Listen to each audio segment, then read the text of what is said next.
Meus pais gastaram todas as economias na faculdade de medicina da minha irmã, Gênia. Ela abandonou o curso há 3 anos e eu sou o único que sabe. Na minha família, a realidade sempre foi dividida em 2 categorias: as coisas que importavam para Clara, e todo o resto. Eu, Leonardo, sempre fui todo o resto.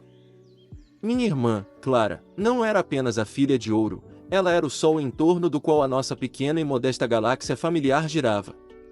Desde que aprendeu a ler aos 4 anos, ela foi rotulada como gênia. Suas notas na escola não eram apenas altas, eram lendárias. Enquanto eu trazia para casa um B e recebia um aceno de cabeça, o A mais dela era emoldurado e colocado na parede.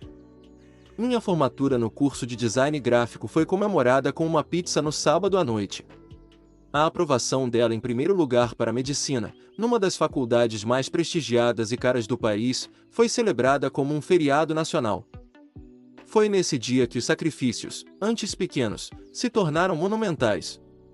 Nossos pais, pessoas simples e trabalhadoras, viram em Clara a chance de reescrever o futuro da nossa família. Meu pai, um mecânico cujo corpo já doía após 30 anos curvado sobre motores, começou a dobrar seus turnos, chegando em casa com as mãos tão impregnadas de graxa que as unhas eram permanentemente escuras. Minha mãe, uma costureira talentosa, transformou nossa pequena sala de estar em um ateliê improvisado, o zumbido da sua máquina de costura se tornando a trilha sonora das nossas noites. Enquanto ela lutava contra o cansaço e a visão que piorava para entregar mais encomendas. A segunda hipoteca na casa foi o maior golpe. Eu vi a preocupação nos olhos do meu pai quando ele assinou os papéis, uma sombra que nunca mais o deixou completamente. Férias foram canceladas. O conserto do telhado que gotejava foi adiado. Tudo era canalizado para um único propósito, a mensalidade da doutora Clara. E ninguém reclamava. Era um investimento no nosso legado. Nos últimos 6 anos, a vida de Clara se tornou nossa novela. Nós vivíamos através das suas mensagens e ligações. Vibrávamos com suas histórias sobre anatomia, nos preocupávamos com suas noites de estudo e sentíamos orgulho de seus plantões no hospital. Ela era nossa heroína, lutando na linha de frente do conhecimento, e nós éramos sua equipe de apoio, garantindo que nada lhe faltasse. A verdade me encontrou por acaso, 1 ano atrás. Eu estava na cidade dela para uma conferência de design. Com uma hora livre, decidi fazer uma surpresa. Caminhei pelo campus imponente, um lugar que eu só conhecia por fotos, sentindo um orgulho vicário. Na secretaria do prédio de medicina, um prédio de mármore que parecia um templo, perguntei pela minha irmã. A secretária, uma mulher de olhar cansado, digitou o nome dela no sistema. Clara Mendes, ela murmurou, franzindo a testa. Não temos nenhuma aluna com esse nome matriculada nos últimos anos. Meu coração tropeçou. Deve haver um engano. Ela está no último ano. A mulher suspirou, com a paciência de quem já viu de tudo. Senhor, o sistema mostra que a matrícula de Clara Mendes foi cancelada por abandono de curso no final do 3º ano letivo. Ela olhou para a tela novamente. Isso foi há 3 anos. O mundo ao meu redor ficou silencioso. 3 anos.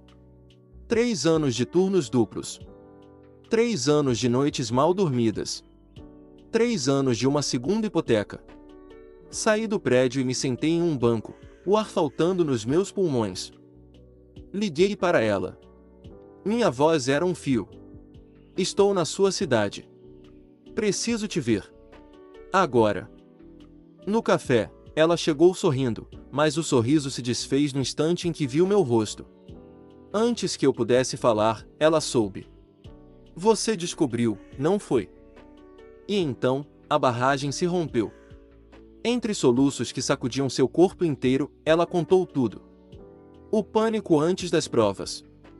A aversão ao ambiente hospitalar. A pressão esmagadora de ser o investimento da família. Ela teve um colapso. Uma crise de ansiedade tão severa que ela simplesmente não conseguiu mais voltar. O medo de encarar nossos pais, de ver a decepção em seus olhos, era maior do que qualquer outra coisa. Então, ela escolheu a mentira. Nos últimos 3 anos, ela vinha trabalhando como gerente em uma livraria. Era boa nisso, gostava do trabalho. Com o dinheiro da mensalidade que nossos pais depositavam religiosamente, ela pagava o aluguel e as contas. As histórias do hospital eram roteiros cuidadosamente elaborados, inspirados em séries de TV e na vida de antigos colegas. Ela vivia em um pânico constante, esperando o dia em que o castelo de cartas desabaria. Eu vou contar, Léo, eu juro, ela implorou, segurando minhas mãos sobre a mesa. Eu só preciso de mais tempo. Preciso de um plano. Não posso simplesmente destruir o mundo deles. E eu, o eterno resto, o irmão que sempre viveu à sua sombra, acreditei. Ou quis acreditar. Eu concordei em guardar seu segredo. Esse último ano foi um inferno particular. Cada vez que meu pai reclamava de dor nas costas, cada vez que minha mãe apertava os olhos para enxergar uma linha, a mentira me sufocava. Eu me tornei cúmplice do engano que estava drenando a vida deles. A bomba relógio explodiu na semana passada.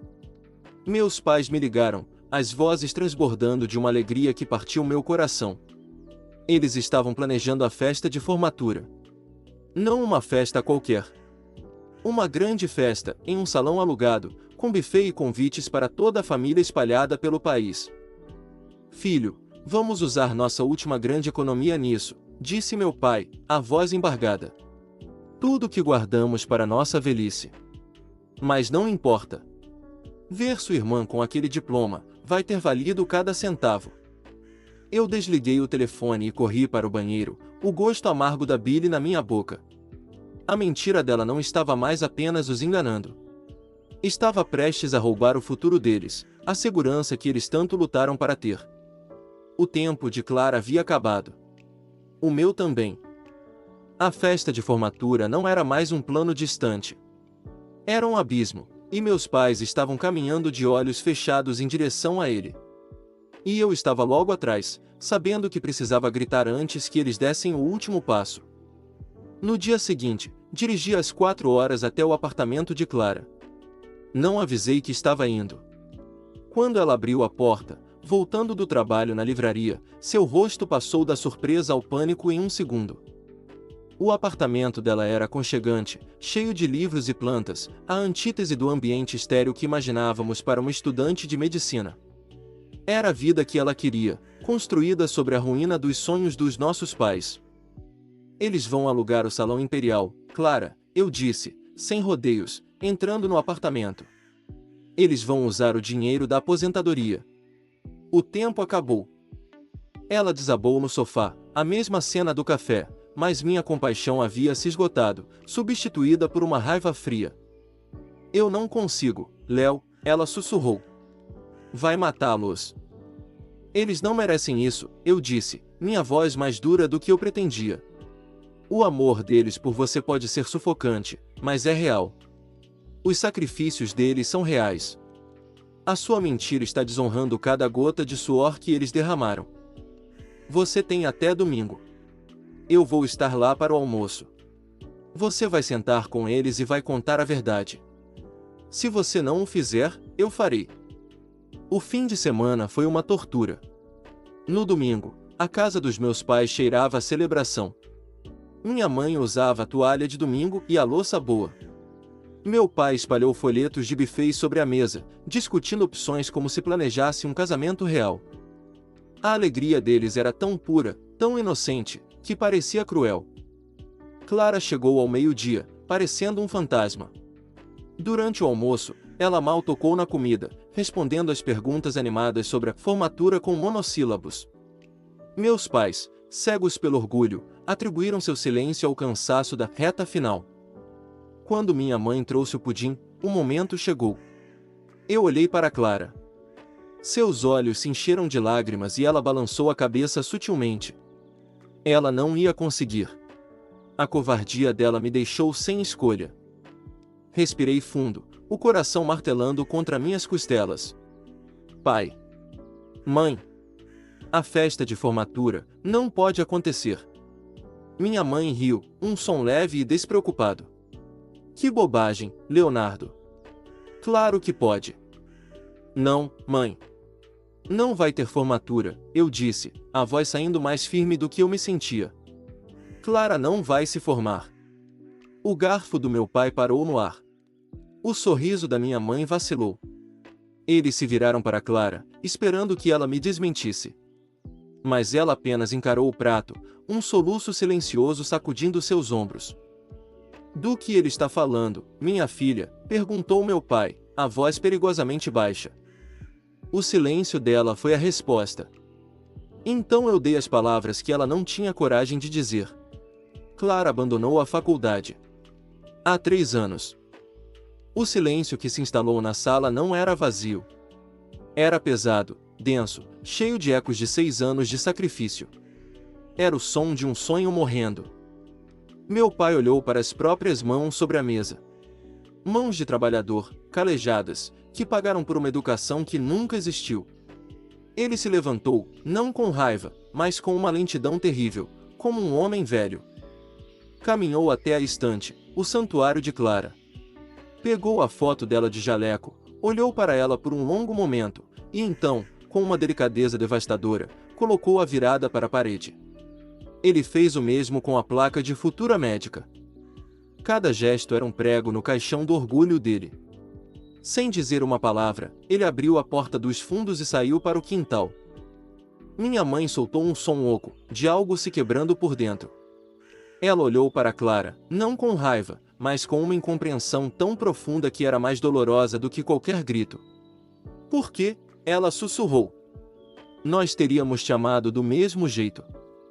E essa era a verdade que Clara nunca conseguiu enxergar. Eu fiquei ali, no meio da carnificina emocional que eu havia causado.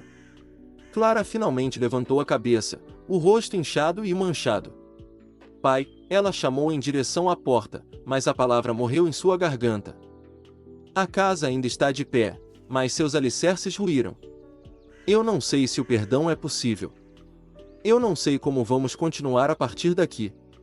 Eu os salvei de um desastre financeiro, mas os mergulhei em um luto por um futuro que nunca foi real. O silêncio se tornou a nova linguagem da nossa família. E eu, que sempre fui o resto, agora sou o centro de tudo, o portador de uma verdade que nos quebrou para, talvez, um dia, nos permitir reconstruir sobre algo real.